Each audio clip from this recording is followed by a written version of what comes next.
When we left John Grotzinger, they had just landed here at Bradbury Landing. They had driven the wrong direction, as you'll see in detail in a minute, down into Yellowknife Bay. And you can see on this image why it was interesting. You can see how the texture changes. You can see that it's a little downhill. And they found the evidence of water. They found evidence of running water, of streams, maybe intermittent, maybe long-term. It was very difficult to tell. The goal of Curiosity was to continue exploring and continue to understand the history, the climate history of Mars, and in particular, if it had ever been able to have been inhabited. Not whether it was inhabited, but whether it had conditions like habitability. For us, that means, was there water? How long was the water there? What type of water was there? Was there acidic water? Was there basic water? These are the things that Curiosity wanted to find out. So how do you find those out? They drove. They took a U-turn and started along the edge of Mount Sharp. Let me zoom way out so you can see the whole thing. Here's the mountain that's in the background that you can see. In fact, let's zoom all the way out and you can see that valley coming in that had the alluvial fan that you can kind of see in this image, maybe a little bit like this, maybe down in through here. And they started driving and they were looking for a spot where they could climb up into the mountains. They spent a long time driving along the bottomlands here until finally you can kind of see there's a gap between these dark things. These dark things are big sand dunes. They didn't want to drive across them, didn't want to get stuck inside of them, so they kept driving, found their way around this corner and started climbing. This is where the climbs start, and this is where things start to get really interesting. We'll talk about this region in through here. This is called the Murray Formation, the Murray Buttes. We'll talk about this little kink right in through here, and we'll talk about some stuff that was found up through here. It's still going. I don't know how long it will still go, but it's been going since 2012. It was originally on a 2-year mission, maybe, so it's well surpassed that and continuing to climb up that mountain. Let's go back and see this little detailed area where it was traveling along in through here and then took its turn up into those Murray Buttes. Here's a figure from yet another paper by Grotzinger. It must have been really fun to be there on Mars, roving around with that thing for the first time and getting to see all this stuff for the very first time. In fact, I know it's fun because John tells me this all the time.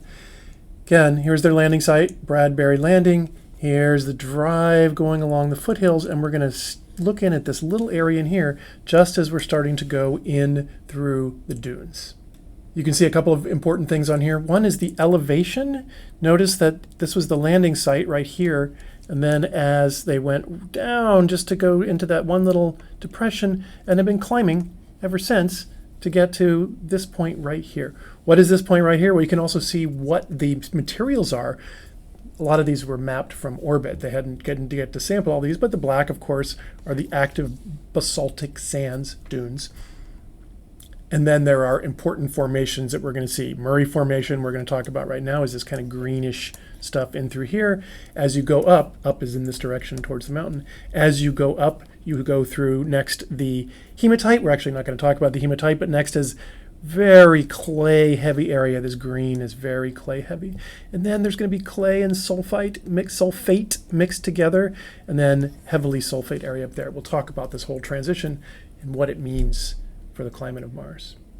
First, let's get to the Murray Formation. So we've been driving along this relatively flat, climbing a little bit area. Sometimes there's little valleys, sometimes there's other stuff. It looks a lot like those early images that we showed, and we get to these buttes. And these buttes, they're buttes, man. They are, well, look at that. You can just look at them and tell some of the stuff going on. Super layered in through here, very flat layered, so it's stuff that got put down a long time ago and hasn't been much disturbed.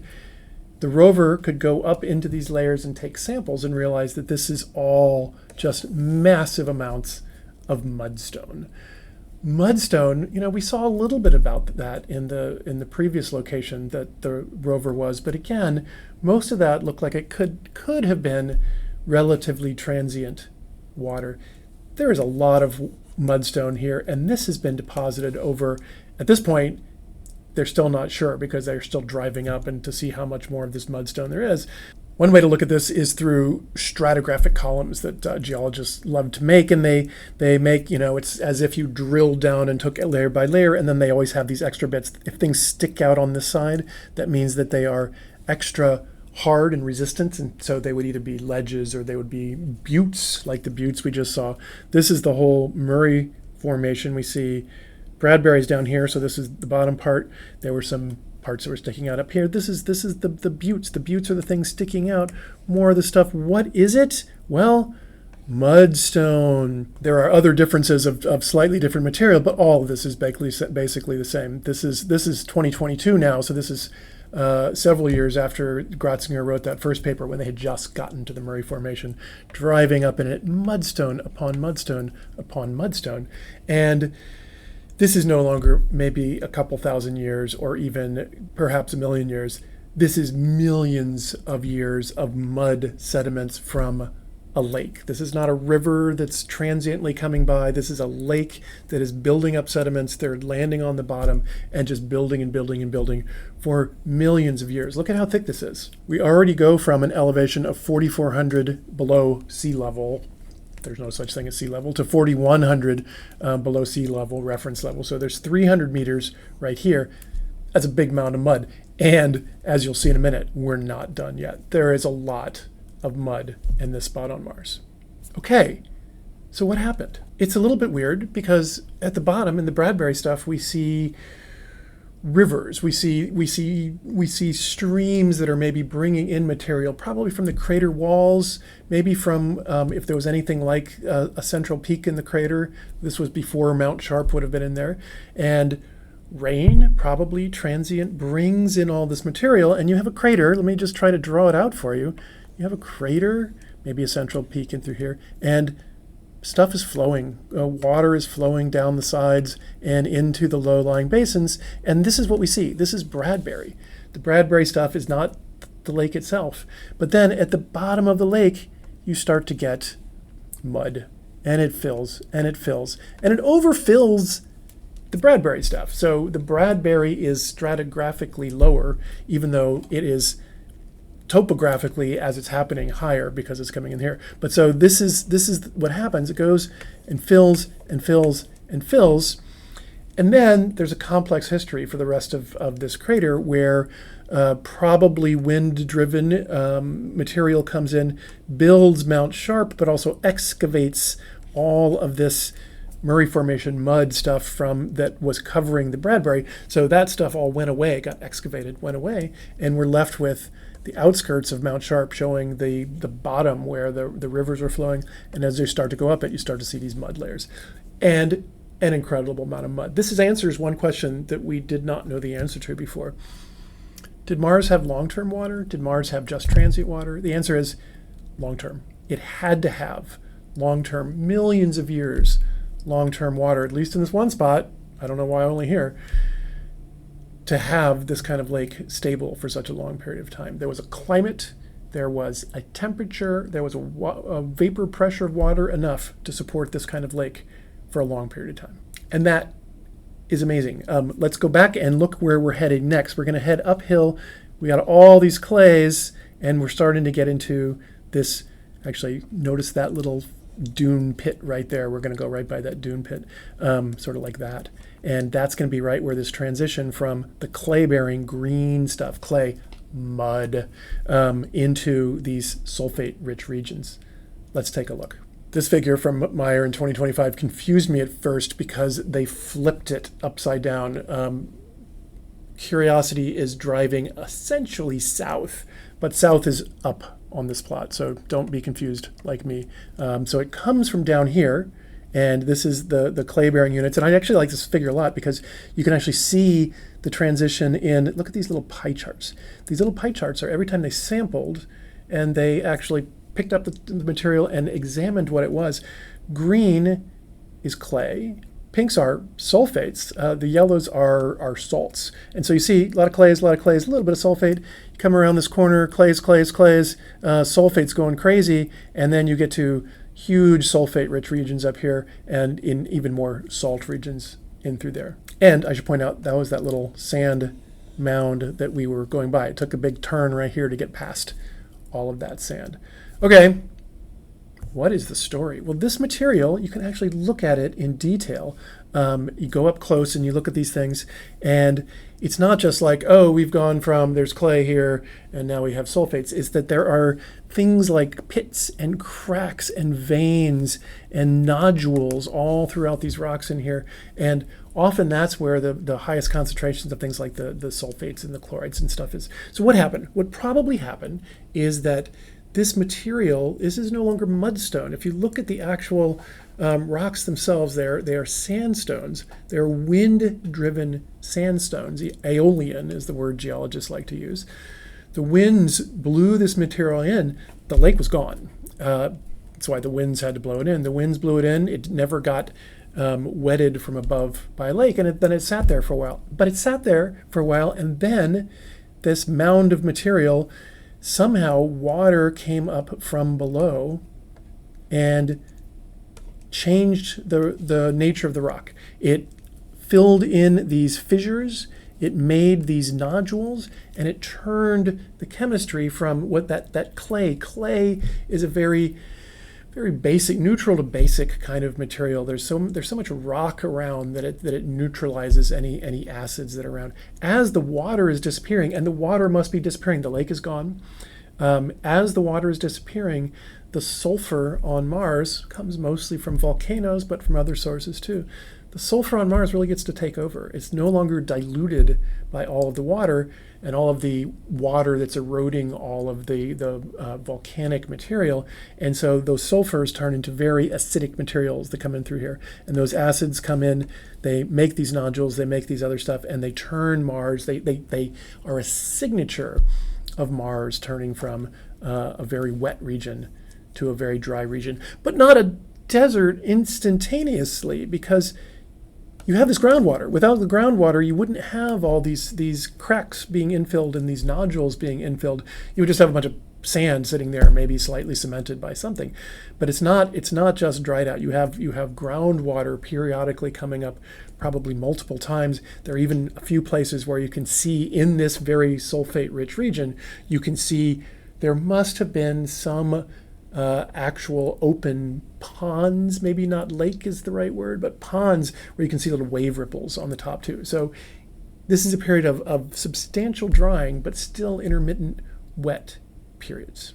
It's fun to look at it on just a schematic diagram like this. Here again, this is the going from clay mineral cement to localized calcium sulfate cement. That's the thing that's holding the rock together. Mudstone, like at the very bottom, it is just mud. Muddy mud, nothing but mud. As you're driving up, you start to see, well, what are these black things? You're starting to see nodules. These black nodules are these iron oxide, oxyhydroxide bearing dark gray, irregularly shaped nodules. Okay. There are these yellowy things. You see veins and fractures. They're starting to get more of them as you go up. You have layers where you suddenly have, this is a calcium sulfide bearing light tone, low angle veins fractures. Beautiful pictures of these if you ever want to track them down. And then as you get higher, you get these vast regions of these other nodules, nodule clusters, some of those things that we saw just in that last slide. And you were getting into the much more calcium sulfate cementy regions, and as you go up, you're no more clays anymore. All of this sulfate material, all of these new kinds of nodules and veins and fractures that weren't there in the mudstone below. These are all a signature of formation just at the bottom of a lake in mud, then burial, but then formation of these guys not in a lake, but with water periodically coming up and then coming back down and leaving behind the acids, the sulfates, these other materials that are there. I want to talk about one more finding for which there's no good slide because you can't really show a picture of it very well, but it is a just amazing mineral that was found. This is the mineral siderite. It's iron carbonate, FeCO3. It's a carbonate.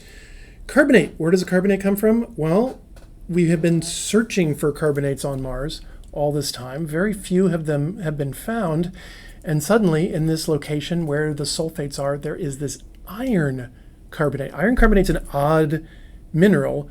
It does not form. Carbonates we think of as forming when you have water and carbon dioxide, and this is what happens in the Earth's ocean. You get limestone, you get dolomite, you get these big precipitates in the ocean.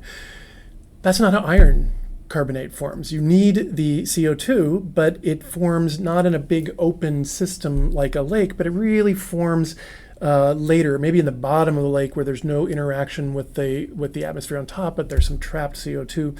So apparently on Mars, at least some of the missing carbon dioxide has been found. It's in this siderite. It may not be a huge amount. It depends on how you'd like to extrapolate from a few boreholes climbing up Mount Sharp to the entire surface of Mars. But if all of this sulfate regions that are known on Mars, and if that whole region were global, then you would have at least another atmosphere or several more atmospheres worth of carbon dioxide that existed on Mars that has now been taken up by the siderite. It's weird though, because the siderite is found you don't go like look in the bottom of the clays and find the siderite, because you don't form the siderite there. You form the siderite at a later time when you have this trapped CO2 and you have a sort of closed system, but you're finding it in the same place that you have the acids and the sulfates. The acids and the sulfates are later. The siderite forms early. Acids and the sulfates form when the water comes back in, acidic water. Acidic water dissolves siderite. You should not have any more left. And in fact, what probably happened is some of that CO2 drew down into things like siderite, not just things like siderite, literally siderite. And later, acid came up, ate up that siderite. Ate up means releases the CO2 back in the atmosphere. It's an interesting way that you could have had CO2 drawdown and CO2 come back at different points in the past. Where the siderite has been found now are these regions where that process didn't quite go to completion. There's enough acid around that maybe it should have eaten all up, but it didn't quite get to it, so we see it, and we see it in those same places. So it's a little bit of a weird coincidence that we're seeing the siderite in a place where it's not really stable. But I think that's the story that we're seeing with what's going on Mars. And this is an amazing story of more than a decade on Mars from Mars Curiosity. Definitive evidence of running water, these cobbles that came down. Now, definitive evidence of long-lived lake system. Definitive evidence of the drying out of that lake system, but not completely, not suddenly, it's not all gone at once. Groundwater's come back in, very acidic now, coming back in and re-cementing stuff. Very acidic now and coming back in and re-cementing stuff, and possibly even releasing back some of that atmosphere. Maybe would have warmed stuff up. Maybe I had a little back and forth, long-term interesting story. Curiosity is going to continue. I don't even think I can predict what they're going to find next, but I think actually this is going to be the most important basic story, because we've now gone from that biggest climate transition that happened, and I think that it has been an amazing and resounding success on Mars.